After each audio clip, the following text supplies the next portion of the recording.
هتكلم معاكي بس اكنك ما تعرفيش حاجه. اوعي اخوك يكون قاعد وتتكلمي قدامه ولا تملعي. تسمعي له باي حاجه. طب في ايه يا ماما؟ ما تطمنيني. دلوقتي هو البنت اللي كان عارفها زمان، مين؟ قبل ما يتجوز، قبل ما كنا في الشقه القديمه. جارتنا. مم. ايوه. بتكلمه وبيكلمها، وطبعا لاقي منها اهتمام ولاقي منها ان هي يعني البنت لسه ما اتجوزتش لحد دلوقتي، بتموت فيه اما وعندها هي اللي شقتها. سبب ان خلاها ما اتجوزتش لحد دلوقتي عشان متعلقه بيه، مع انه اتجوز ومعاه قرطه عيال. فانا طبعا رافضه، انا ما اقبلش ان يعمل كده وعياله كبار والبنت عنده كبيره. ما ينفعش يا مر. بصي بقى يا ماما، ايه يا حبيبتي؟ انا كده وضع اخويا ده مش هينفع.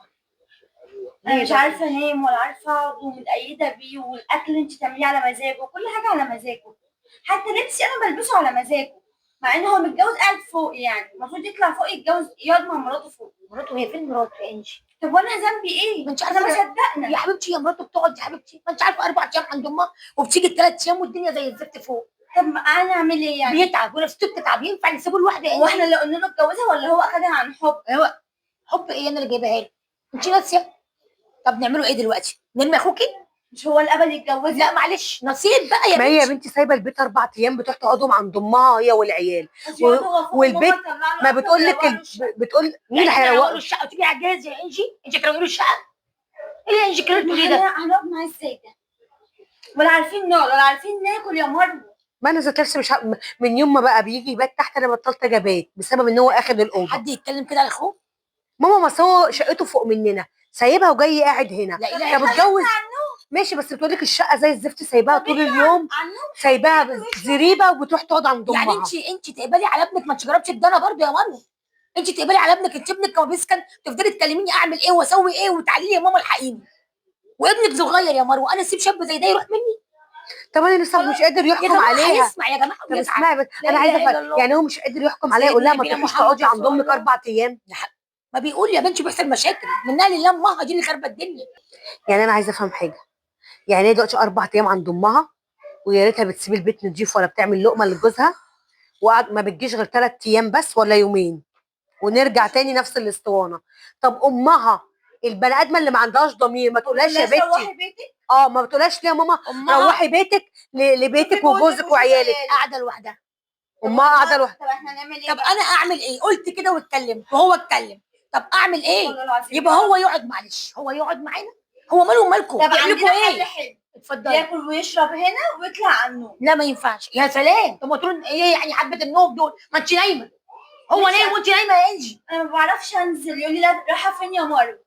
رايحه مع مين؟ بتلبسي كده ليه؟ لا لبسك ده مش عاجبني. ما كانه ما اتجوزش معاش عيشه العزاب معانا. هو اتجوز. لا انت عايزه بقى تلفي حل شعرك. لا ماما مش مالهاش. عايزه حاكم ماما عشان انا ماما بديك الحريه. ماما طب بعد كده بقى اسكتي. ماما احنا لازم، مش مشكلتنا في بنتك دلوقتي، احنا ما مشكلتنا هي بصي بتتكلم الكلام احنا ازاي؟ مشكلتنا في ابنك طب اللي انت اخرسي عشان كلامك ما ينفعش، ما ينفعش تقولي كده. لا اله الا الله محمد رسول الله. يعني عليك يا ابني ملوش حظ، ولا مع اخوات عدلين ولا مع مراته كويسه. هنعمل ايه طيب؟ خلاص جوزي. لا ما ينفعش يتجوز يا ست انجي. ليه؟ ما البت هتتجنن عليه بس ما ينفعش يتجوز. طب وليه؟ والبت الكبيره بنته دي انا ما اقبلهاش.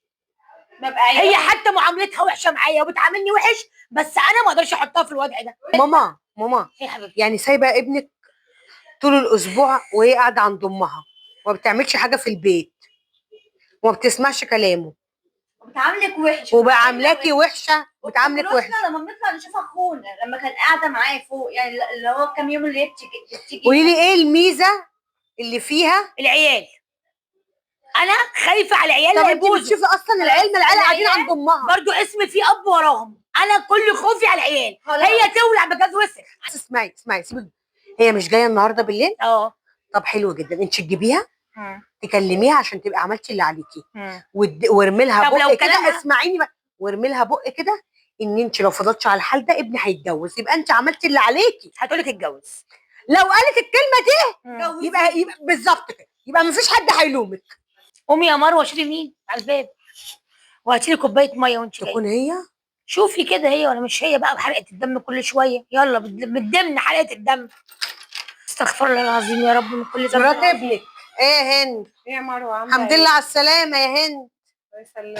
الواحد ما بقاش بيبقى عايز مواعيد عشان يشوفك. اهلا، ازيك يا هند؟ عاملة ايه؟ ايه امك عامله ايه؟ كويس الحمد لله. ايه جيتي؟ الحمد لله. الاربع ايام عدوا صح؟ مم. اخرتها ايه يا هند؟ ايه امك يا حبيبتي؟ قومي هاتي لي كوبايه ميه بره. عايزة ايه؟ عايزه ايه؟ ولا حاجه، عاوز منك ايه؟ انا بكلمك زي بناتي. قولي عايزة انت وضعك ده يجيب حد؟ مالي وضعي؟ يعني 4 ايام عند امك وتيجي ال3 ايام وبيتك زي الزفت وحياتك بايظه وعيالك ما بيسالوش في ابوهم. وايه المشكلة؟ خد يا ماما. إيه المشكله؟ بيتي زي الزفت يجيب لي خدامة، انا اللي زي عنده فلبينية في البيت. انت زيك مين يا حبيبتي؟ انت فاكره نفسك مين؟ ليلى علوي؟ احلى.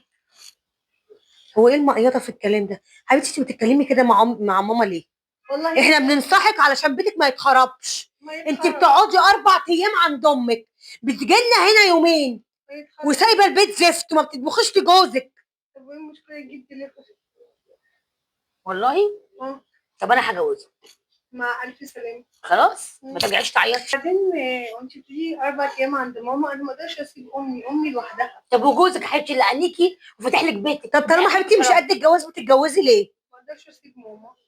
والله لا ماما انا مش قادره استحمل. لا يا هند عاملة ايه؟ ازيك يا انجي؟ نفسك يا هند، افرضي اخويا اتجوز دلوقتي. ما يتجوز. طب وبيتك ما هيتخرب. انت تقولي لي اتجوز ما يتجوز. طب وبعد ما انا هيتجوز؟ مش فاهمة ايه خالص. طب افرضي اتجوز دلوقتي. بالعكس لو اتجوز ما تعيطيش بقى، لا ما لا تعيطيش. لا لا لا انت تعرفنيش يا ماما، قصدي يا طنط. تعرفنيش. انتوا جايبيني عشان تقولي ان هو اتجوز ما يتجوز، ايه المشكلة؟ وفين الولاد؟ فوق في البيت. ما ينفعش يحودوا على تيتا ويسلموا عليها؟ بقالهم قد ايه ما ما شافونيش؟ تطلعي لهم. انت مقسيه ما الولاد. تنزلي العيال. استني يا انجي، ده انت مقسيه الولاد عليه ومقسيهم علينا ليه يا بنتي؟ عملنا لك ايه؟ شفتي مننا ايه وحش؟ لا خالص ما شفتش. لا انت كلامك كده مالك مش عاجبني. بتكلمينا كده ليه؟ اه. اسلوب عوج وطريقه معوجه وبيتها معفن. طب ما تشوفي اللي بيتعوج وكده يبقى بيوتهم نظيفه. والله يخليه يجيب لي حد يساعدني في البيت، ما جابش. ليه ان شاء الله؟ هو ساعدك؟ انت احسن من على ايه غيرك؟ بك؟ على ايه يساعدك؟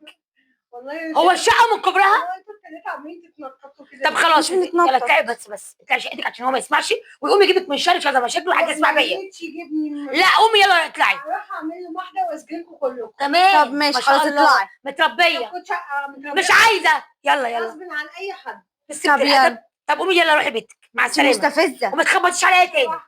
ما تنزليش هنا تاني بقى. يلا ارجوع. انت مش متربيه والله. اخرت ما جايبك اخس على ياما. تربيتك الوسخه. اخرت ما جايبك ياما. اللي خلاني قمت من جنبها كنت هتضربها. رقبك. كنت هتضربها لما انا شاورت لها وانا في الاوضه قلت لها تعالي. طب نعمل ايه يا جماعه؟ قولوا لي اعمل ايه؟ يقول لي اعمل ايه في الخيبه اللي انا فيها؟ انت رافضه شاب زي الفل. انا رفضك عشان ولاده، انا كل همي ما انا قلت ولاده. لك ولاده يتربوا معانا وهو يبقى ابوهم فوق. بس لا يا انجي. البت كبيره، البت في ثانوي دلوقتي فاضل لها سنه ولا صح اتنين. يا ما انت حبيبتي. مش شايفه امها ربنا عامله يكمل لك ازاي؟ بعقلك بس صح؟ هي اسلوبها وحش. اه. انت شايفه اسلوبها عامل ازاي؟ وفرسان، هي فرسان يا جماعه. حتى هي بتكلمه كده قدامي. الولد كل شويه في المستشفى نفسيا تعبان بدنيا تعبان. الولد هيموت. اعمل ايه يا ناس؟ حسبنا الله ونعم الوكيل فيها. منها لله ما تكسب ولا تربح بحق حرقه دم ابني. منها لله. يا جماعه دي قصه حقيقيه واحنا عايزين نعرف رايكم. هل كلام الام صح ان ما ينفعش ابنها يتجوز تاني علشان خاطر عنده عياله كبار؟ بس طريقه الام يعني بس الزوجه هي البنت صعبه. وحشه الزوجه جدا. بنفس الطريقه ديت ونفس الاستفزاز ومش باقيه على حاجه ومش فارقه معاه يتجوز او ما يتجوزش، مش فارقه معاه اي حاجه، وهي فعلا بتسيب البيت بالفتره دي وما بترجعش غير يومين بس في الاسبوع. فنسمع ارائكم. يا ريت.